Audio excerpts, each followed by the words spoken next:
This broadcast is the property of Codependents Anonymous. Reproduction without written permission from Codependents Anonymous is not permitted. Can everyone hear me well? Very well. I can hear you, David. Can you hear me all right? Absolutely, Jim. Hear you very well. Welcome, Yes. everyone, to this August meeting of the Fellowship Forum.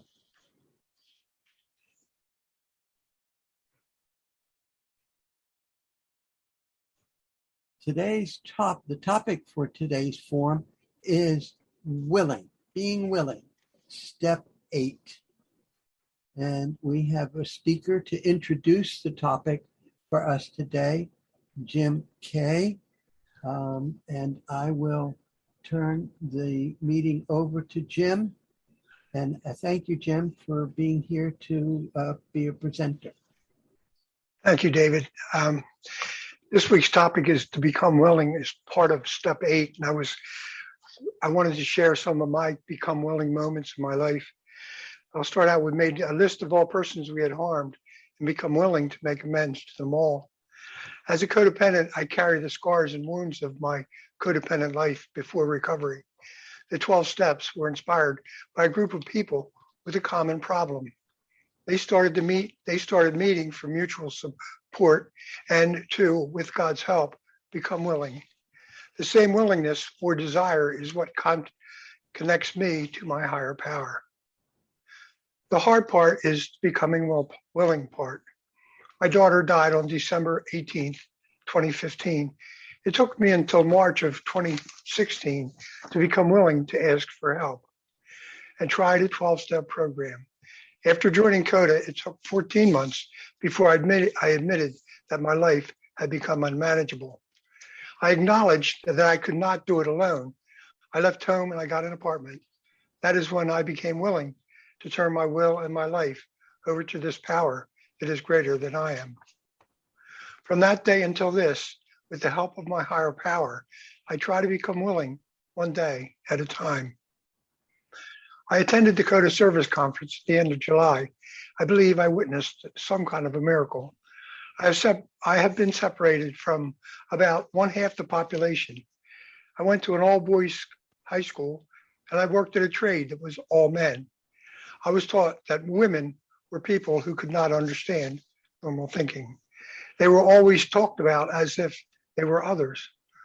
When changing men and women to people came up last year, I thought it was outrageous to mix these others in with the men. It was unthinkable to me. I had denied this resentment, which caused my resistance, and I did not want to change.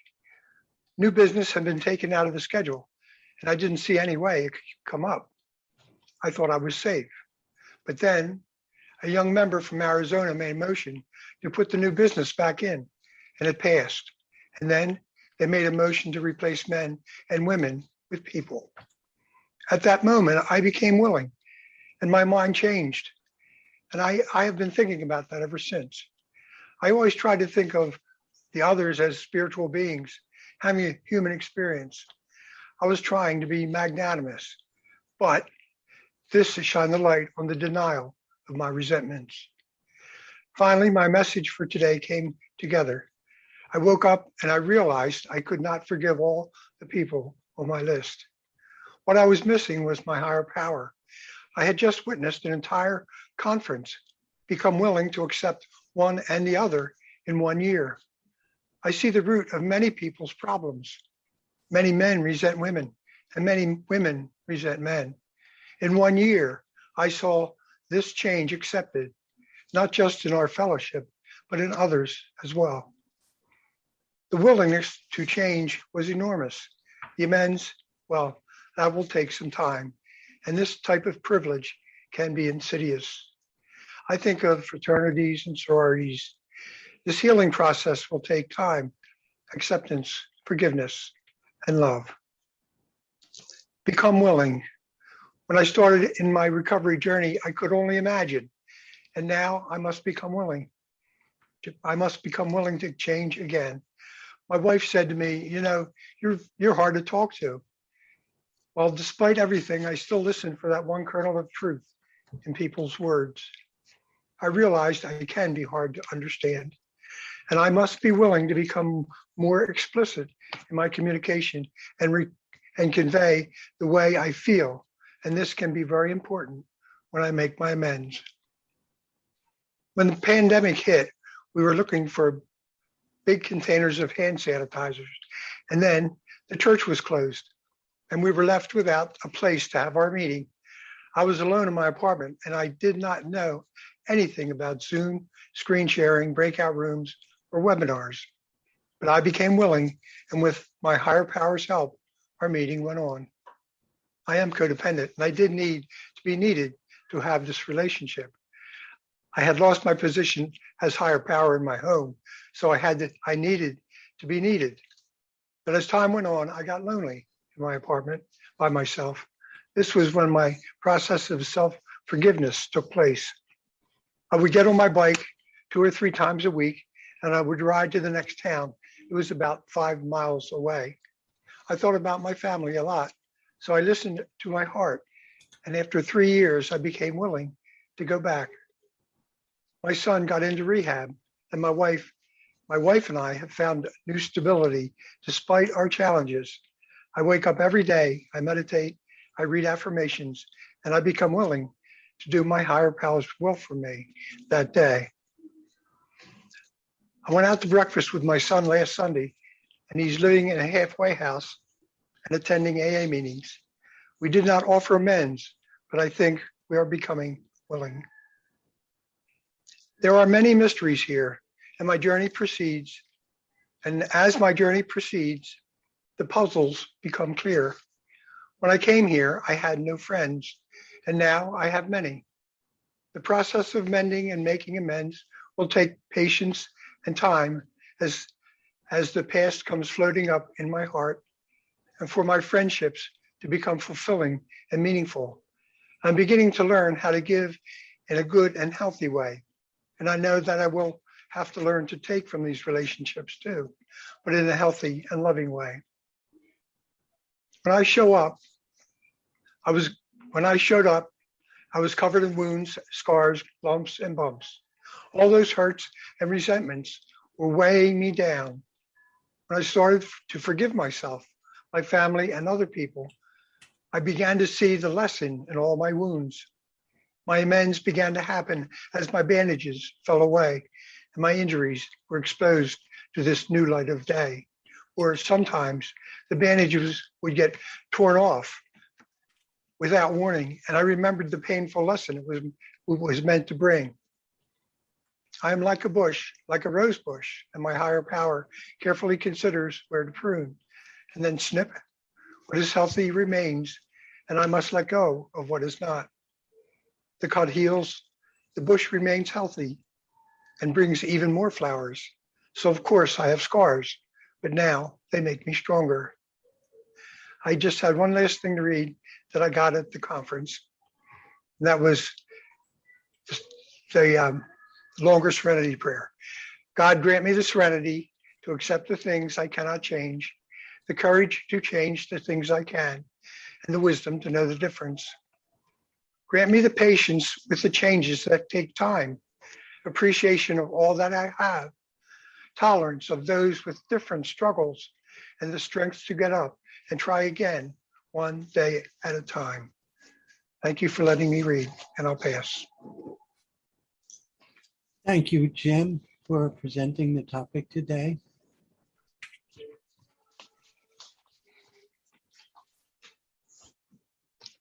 A reminder that this meeting is being recorded that this session is being recorded and that these recordings do get posted on the CoDA website. Links to the fellowship form recordings and other information about CoDA is posted in the chat. Please leave your cameras off for the duration of this meeting and stay on mute unless you are speaking.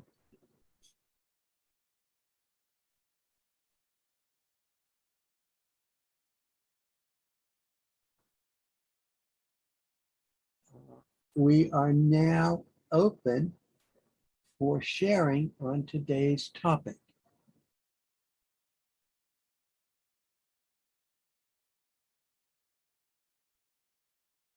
Please keep your shares to 3 minutes. Jim, can you be a spiritual timekeeper for us today?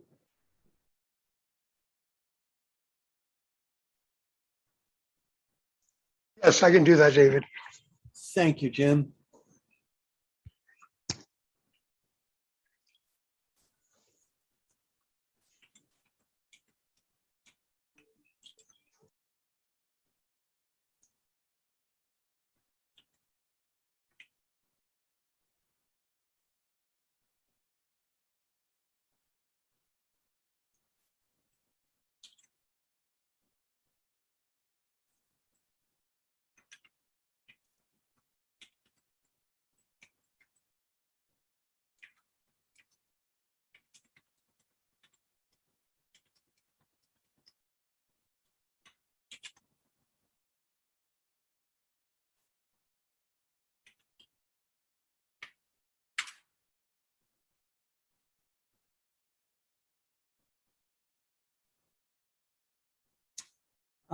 Gail, I see your hand up, please.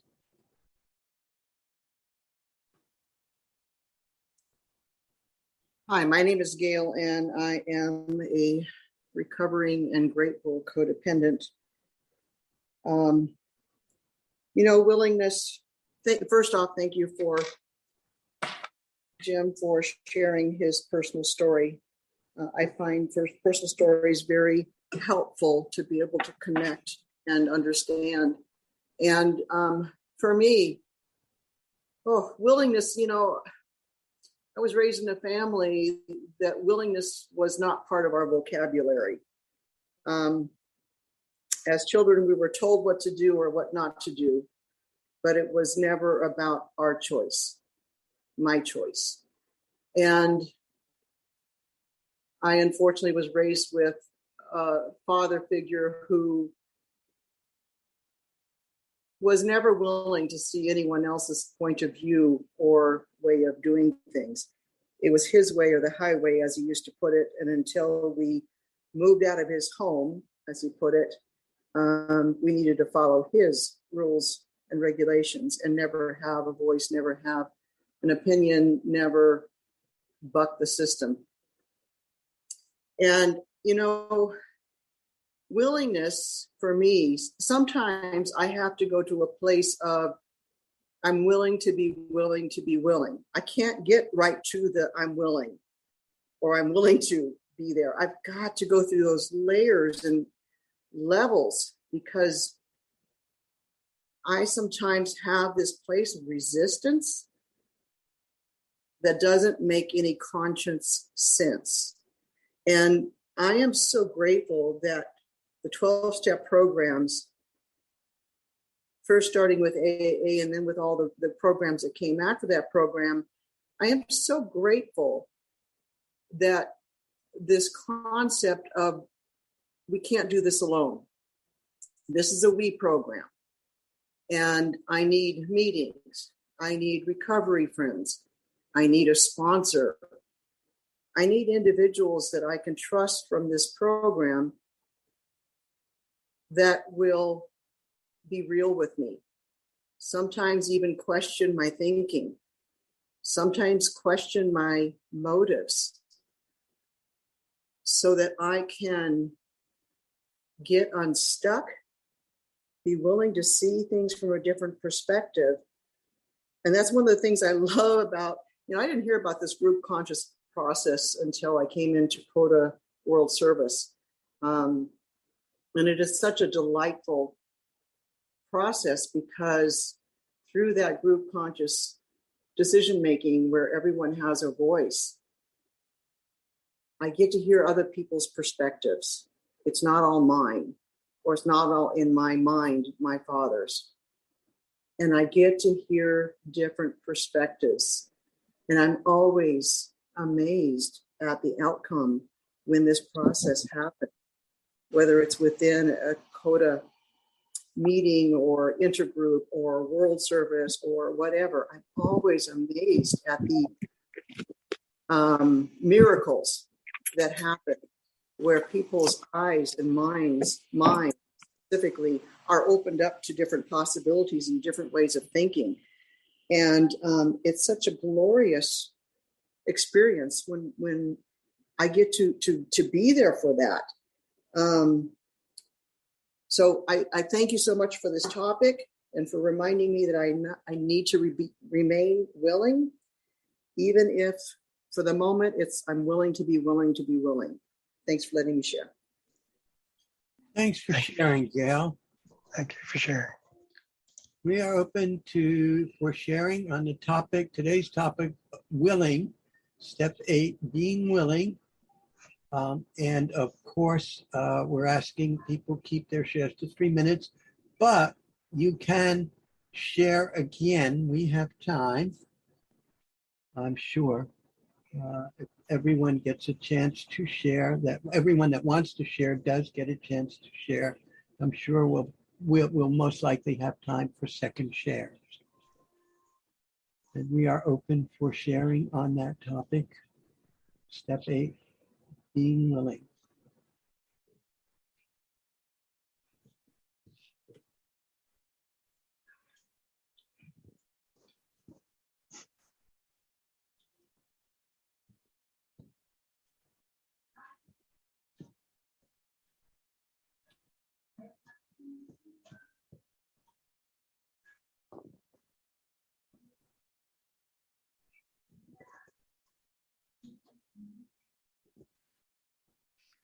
Hi, this is Marylee.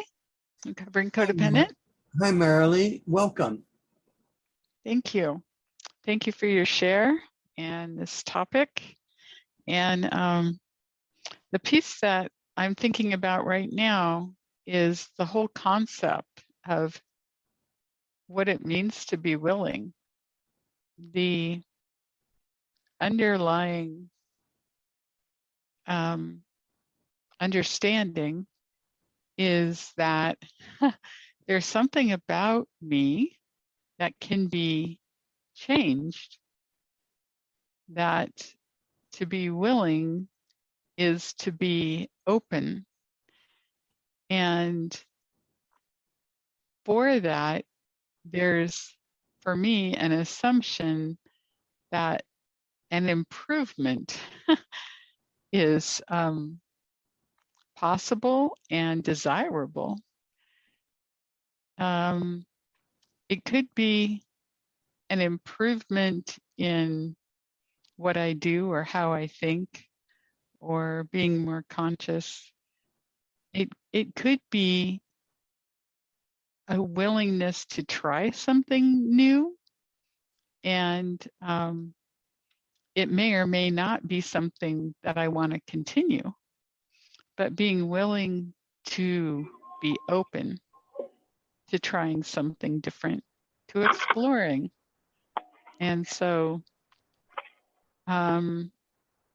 it for me, the willingness assumes I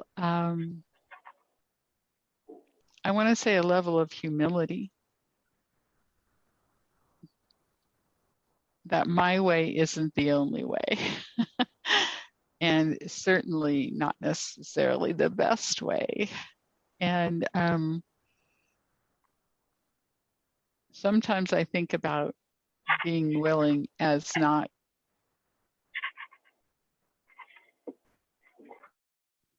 Was I muted intentionally?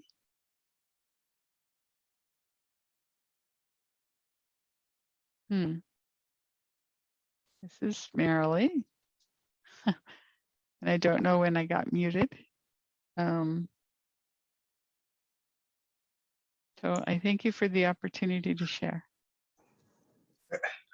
Marylee, this is Jim. I was muting Jennifer and I hit the wrong button, and then I couldn't get off mute to reply to you. But you still have 20 seconds on your time. Okay, well, thank you. I think with that 20 seconds, I want to say that I am willing to allow the imperfections that exist in the world to be the exact thing that should be happening in the world, and that I get to hold no resentments. And with that, I'll pass. Thank you for your share, Marylee. We're open for shares, 3-minute shares on today's topic, to be willing, being willing.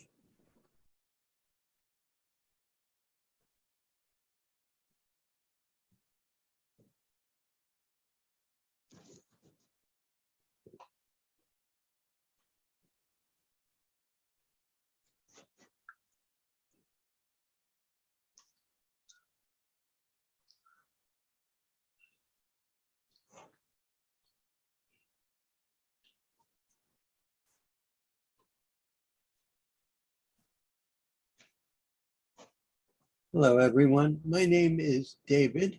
I'm a codependent, and I'm so grateful to be here today. I had a lot of trouble with the concept of being willing. It just eluded me. No matter how I approached it, I just couldn't figure it out. At some point in my process, I decided that, I kept wondering, how will I know when I'm willing? What is this willing all about? And how do I get there? What is being willing mean to me? And I struggled with it. And at some point in my recovery process, I decided that the trouble I was having was I was looking at being willing as an action. And things changed for me when I decided that to be willing was a state of mind. I didn't have to do anything to be willing. I had to allow the process to occur. I had to get right-sized. I had to learn to let go. I had to learn how to make amends to myself and the people around me, and not expect anything to not have an expectation of something happening because I was making amends. It was the making of amends that was all I needed to learn to do. These are the things that I began to understand in this program, and over time, being willing happened for me. I knew I was willing because the changes that the program promised me that would happen or didn't promise me, but the changes that are spoken of in the steps and promises that would occur when I became willing began to happen without any effort on my part. Then I knew I must have become willing. I didn't have to put any special energy into the being willing. I had to apply my program of the Serenity Prayer, learning to accept myself, being honest with myself about who I am, what I want, how I feel, and to be honest with the people around me, not to hold anyone accountable for what I think, how I feel, be able to express my feelings without an expectation of anything happening because I'm expressing my feelings. They're just my feelings. It's time, Dave. To be able to say them. Thank you. Pass.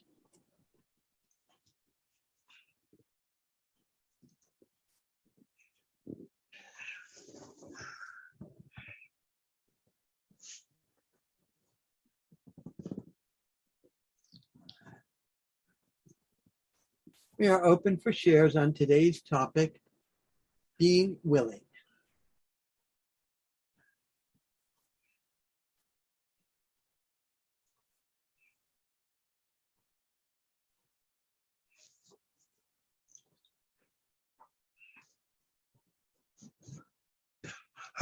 Catherine. Catherine's. Yeah, yep, I got it. Thank you, Jim. Catherine, welcome. Please. Thank you. I'm pretty new to CoDA. I am familiar with the 12-step programs. The 8th step, correct me if I'm wrong, and you're talking about willingness, that's only part of the step. It's about making amends. I know I'm extremely codependent because I came from a very dysfunctional family, and everyone before me came first, pretty much to the point where I didn't exist. And I see today that I had shared with David earlier that I've seen that I'm very codependent with my adult children. And this is why, because I'm in recovery, this is why I needed to come to a CoDA come into CoDA, because it seems to be part of my recovery. When I think about making amends, the first thing that came into my mind, because I'm codependent, is that, I have to make amends to everybody I've ever met or come across or in my family. And then I realized through recovery that I needed to put me at the top of the list, because being codependent, I really did a number on myself, trying to please, be a people pleaser, be a doormat. And I just, recovery is taking care of yourself and learning to take care of yourself, which was kind of so foreign to me growing up in the home that I did.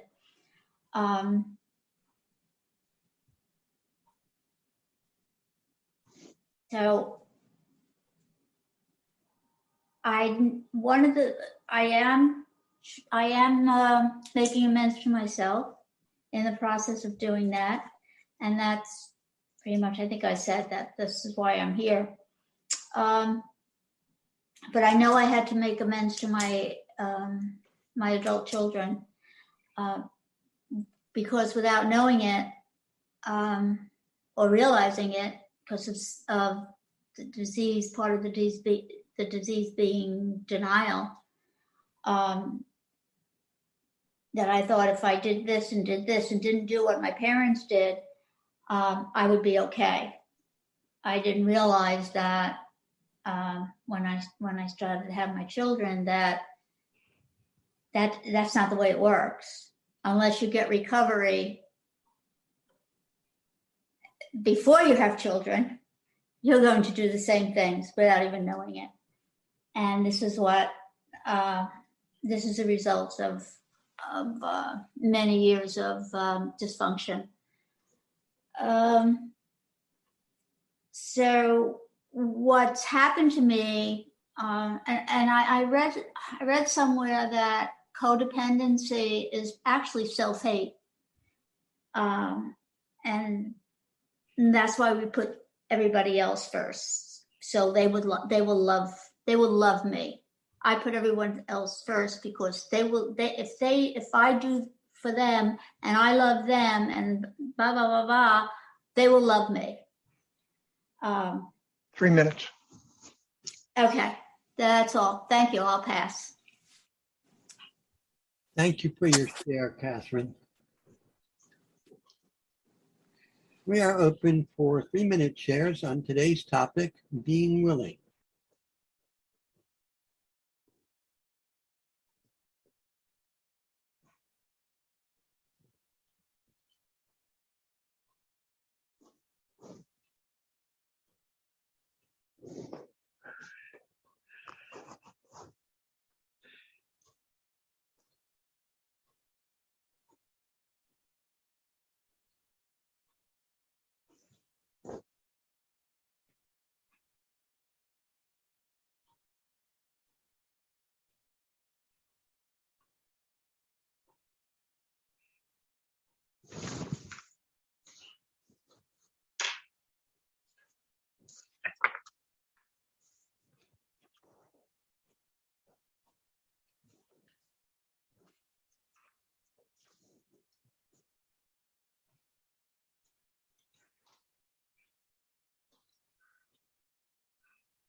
if you have shared and would like to share again, feel free to take a second share.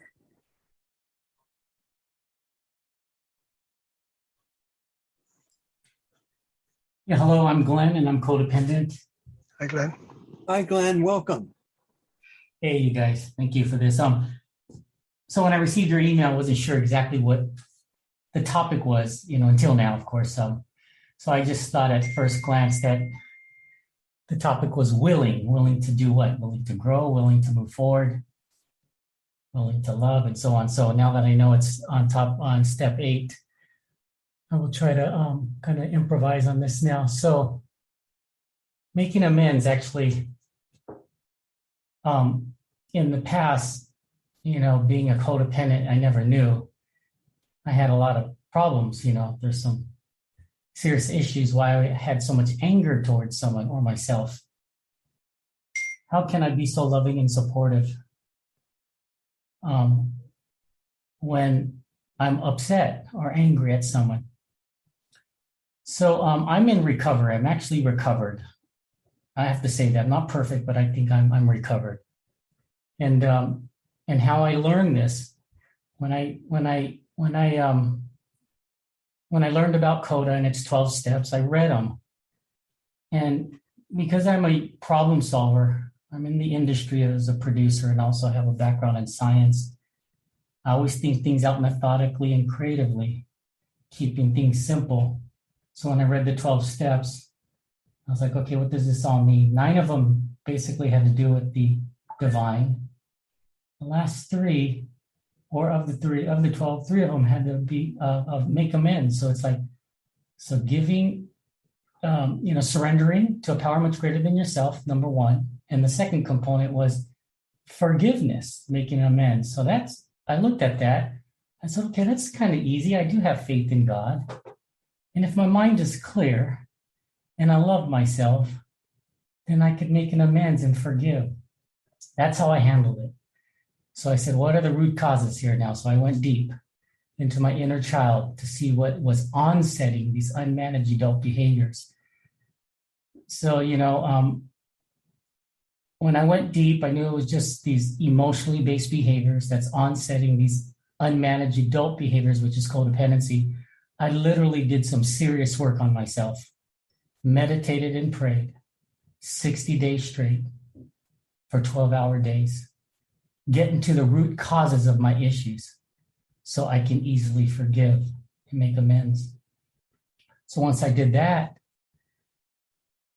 all of these things started to subside and it became effortless as I had become to behave in a way that I was becoming more loving and supportive towards others and myself.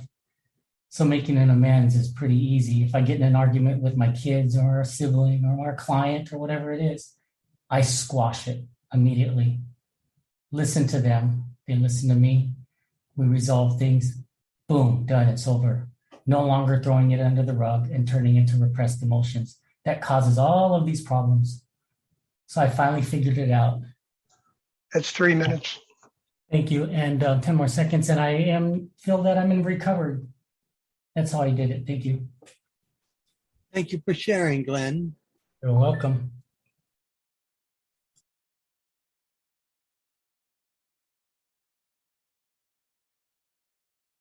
We still have time for shares on the topic to be willing.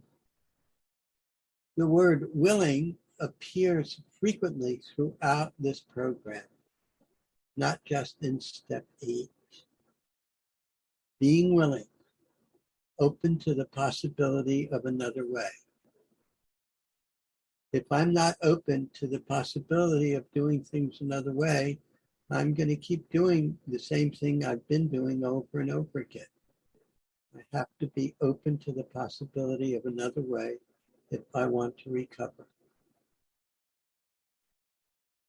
Being willing.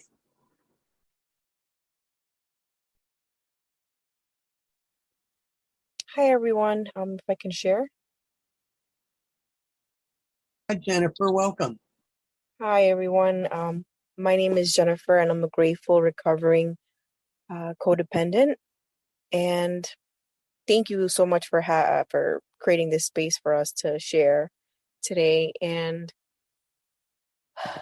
willingness and willing. I guess I didn't know there was another way until I found adult children of alcoholics.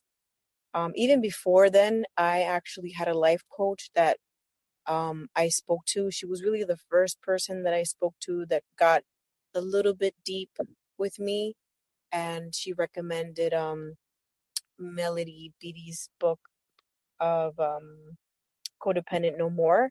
And that's where I learned about being codependent. And I had no idea what this was or what it meant. And I've been in my adult children of alcoholics program for about a year. I've been attending CoDA meetings for about 3 months, I would say. And I can see how much I need this program, how self-sabotaging I can be, how mean I can be, how destructive I can be. And I don't want to live that life anymore. I don't want to do the same things that I've been doing, and I am willing to make those changes.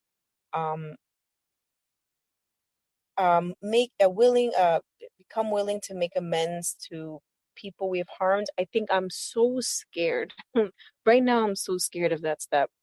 But I know that with time and with patience and my higher powers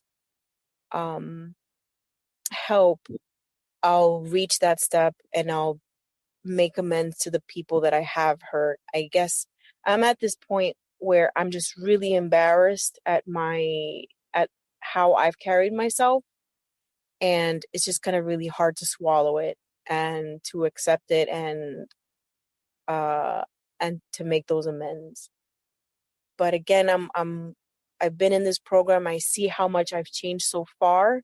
In some people's eyes, it hasn't been a change, but I'm not dependent on them to tell me how I feel and where I am in my recovery, because I know very well that they aren't in a recovery program. And it specifically my mother, I mean my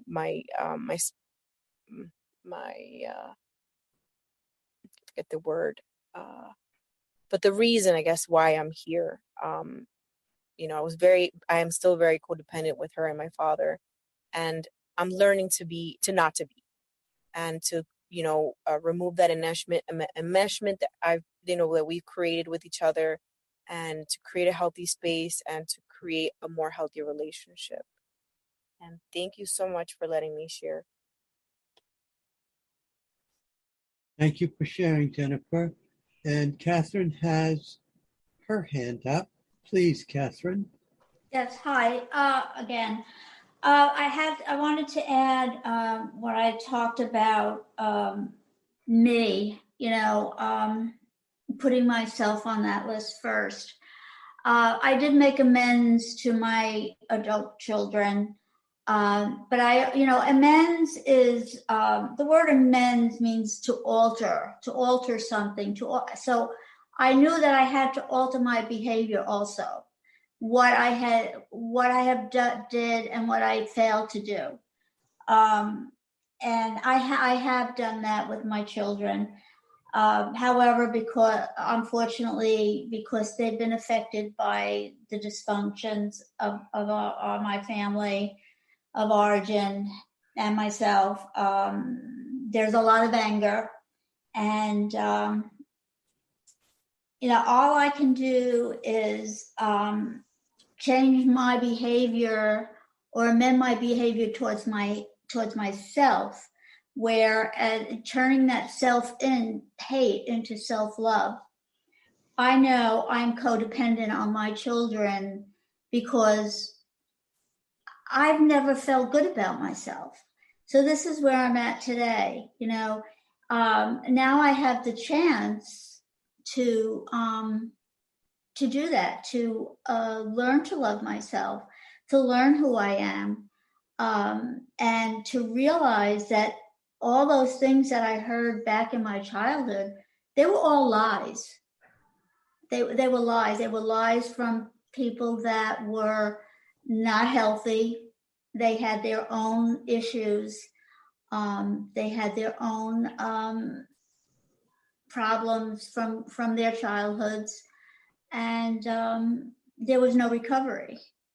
So that's why I'm in recovery, and thank you for letting me share again, and thank you for this meeting. I'll pass. Thank you for your share, Catherine.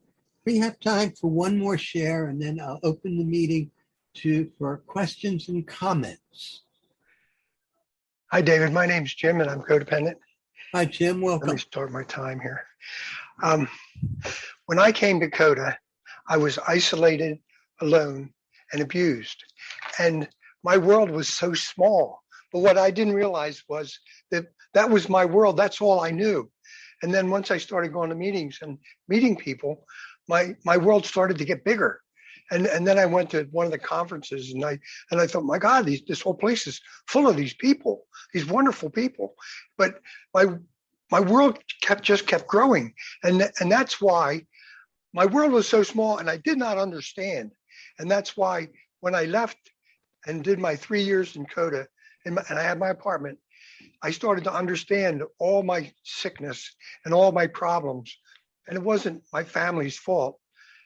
You know, of course, it was their world too. But I realized it was my fault. It was the things that I was doing. So I had to make amends to myself, and I had to make amends to them and all that. But in the bargain, this world that I live in, it exploded. It got so large and so amazing. I had, like I said, I had no friends. And when I came to CoDA, I have as many friends as I can handle. And life is so good now. My wife is mentally ill, and she's good days and bad days, but I understand now. When she hollers at me, it's not forever anymore. She'll be okay tomorrow. And I just want to express my gratitude and let everybody know that it's real and it works. And with that, I'll pass. Thank you. Thank you for sharing, Tim.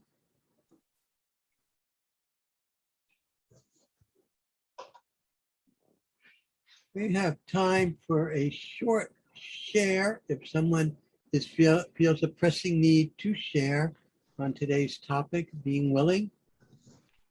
Or else we can just open the meeting for questions and comments. You can unmute your mic and just shout out a question or a comment. Questions and comments are welcome.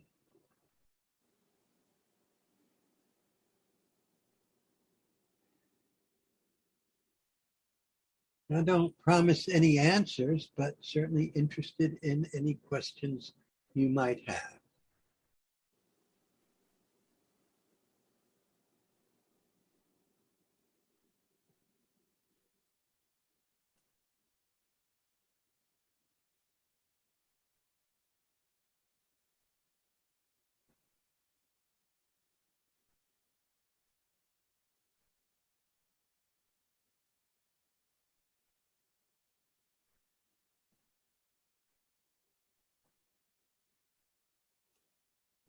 If no one has any questions or comments and you would like to share some more, we can do that.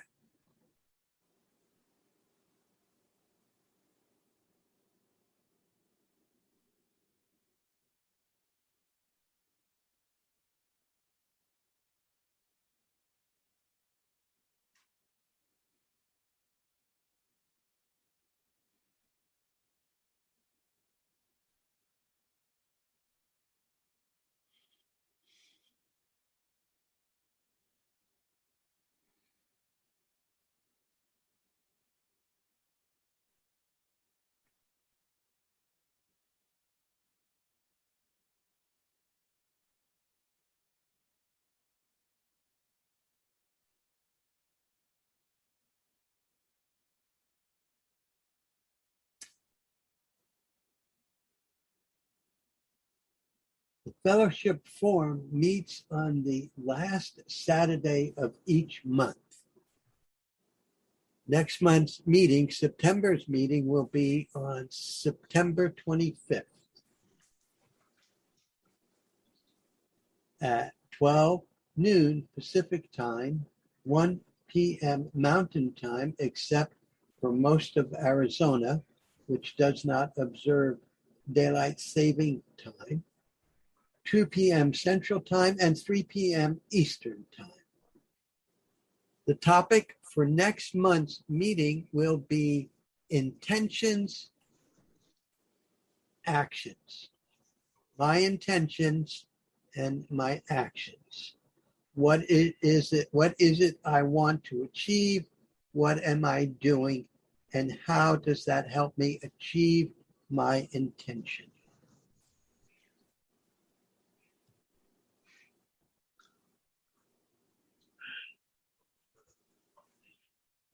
I'm not hearing any questions or people who want to share.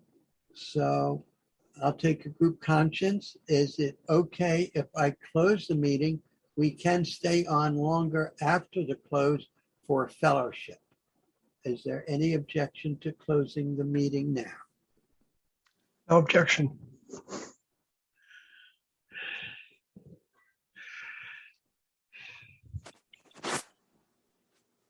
We'll close the meeting with the CoDA closing prayer. We thank our higher power for all that we have received from this meeting. As we close, may we take with us the wisdom, love, acceptance, and hope of recovery. I will stop the recording. As soon as I figure out how to do it, there it is.